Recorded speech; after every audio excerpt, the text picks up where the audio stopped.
everyone, here today to talk about Ultra Pro's Dungeons & Dragons Heavy Metal Red and White RPG dice set. See, here comes in a nice little cardboard case. On the interior it's padded, there's little cutouts to hold each of the dice in their place. Got a magnetic closure with a little logo right here in the front. It says Dungeons & Dragons on the back side, and then it's got the company info on the bottom. Alright, let's get these bad boys to the table and let's get rolling. Wow, did you hear that thunk? Okay, let's do that one again. So this is Ultra Pro's Dungeons & Dragons Heavy Metal Red and White dice set. I picked the red and the white. It's a classic color combination, just like the dice you got in the old original starter sets. So it just kind of has that nostalgia flavor, and I really like that. Obviously, this is a metal dice set. You normally pick this up for about $40 to $50. You get all the classic 7 original dice that you need. They have options, I think, for buying extra D20s or D6s. I haven't checked those out. I just got the starter set here. So yeah, first thing you notice when you get these bad boys is, wow, these have some weight to them. They say heavy metal, they mean it. I got some other metal dice, and these guys, just kind of offhand without putting them on a scale, do feel heavier. All right, so let's start looking at these guys individually, and I'll let you know what I think about each one. We'll start with the D4 here. So you can see normal D4, numbers at the corners. They chose to put the symbol on this guy in just the one face, which I thought was kind of odd. You know, they got the numbers on the corners for all the rest, and then they just picked a random side and stuck that symbol on there. I think it was probably because it'd be too hard to shrink that down and get that into one of these points. So they just kind of had to make a decision there to get that symbol on there. I'm not really sure how they could have done that otherwise. I think, yeah, probably would have been kind of illegible if they had tried to really get that in there on every one of these little facings in the corners. So when you roll that side, you're going to have to kind of turn this guy to the side to see what you actually rolled. But hey, you know, they had to make a choice there. Next up is the D6. I really like the look of this guy. Obviously, they put the Dungeons & Dragons symbol there on the 6 side. All the other numbers, though, are nice and clear. I like that kind of bold font they chose. And I think my favorite thing is kind of this chamfer they put on the edges. I don't know, when you just look at that, it's got a nice, like, just makes it look really neat. I'm not sure those single I think it's a 4-pack of D6s that you can buy as add-ons.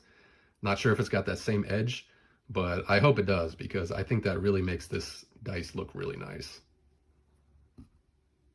Moving on to the D8 here. So again, you got the Dungeons & Dragons symbol on the 8 there. All the other numbers, though, look pretty good. Not quite as large of a font as on that D6 there. The only thing I kind of noticed with this guy is that on that 7 there, you got a little bit of that paint coming out of there. So, you know, it's not that noticeable, but it's something to point out there. Moving on to the D10. Again, you got the Dungeons & Dragons symbol there on the 10 side. All the other numbers look pretty good here. Nice good edges on all the sides here. The only problem I had with this one is you pull it up here to this 5, 2, and 6 edge, and see there's some like kind of chipping or problems with the paint there. So I'm not quite sure what happened there, but you know, you can kind of feel it, and it looks like it just didn't quite dry correctly. Next up, the D100, you know, kind of the twin to the D10 there, just a little higher numbers.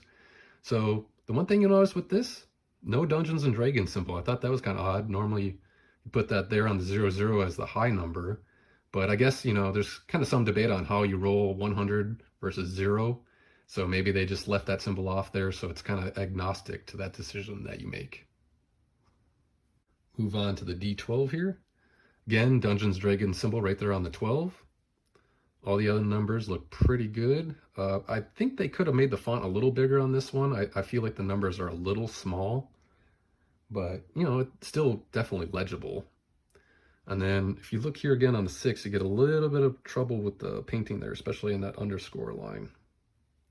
Otherwise, though, pretty good die. And last but not least, the D20. Again, they've got the Dungeons & Dragons symbol there on the 20 for you, so you know when you rolled that critical. I also feel like this one, just like the D12, that the font could be a little bit bigger on this guy.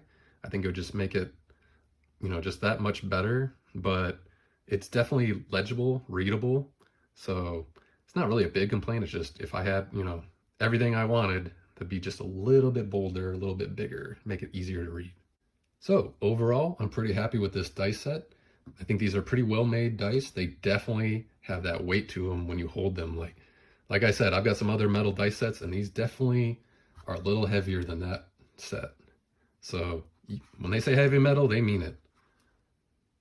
I think the edges are all done pretty nicely. I mean, obviously they're not sharp edged, but they've got pretty good, well-defined edges on all the dice. That red with the white lettering, it's easy to read. It's a classic combo. So I think they did a good, good job on this. Like I said, the D4 to me was a little weird with that symbol on the one side, just kind of dominating that. Takes a little bit away from the usability of the die because you have to actually kind of turn your head or turn the die to see what you actually rolled if that comes up.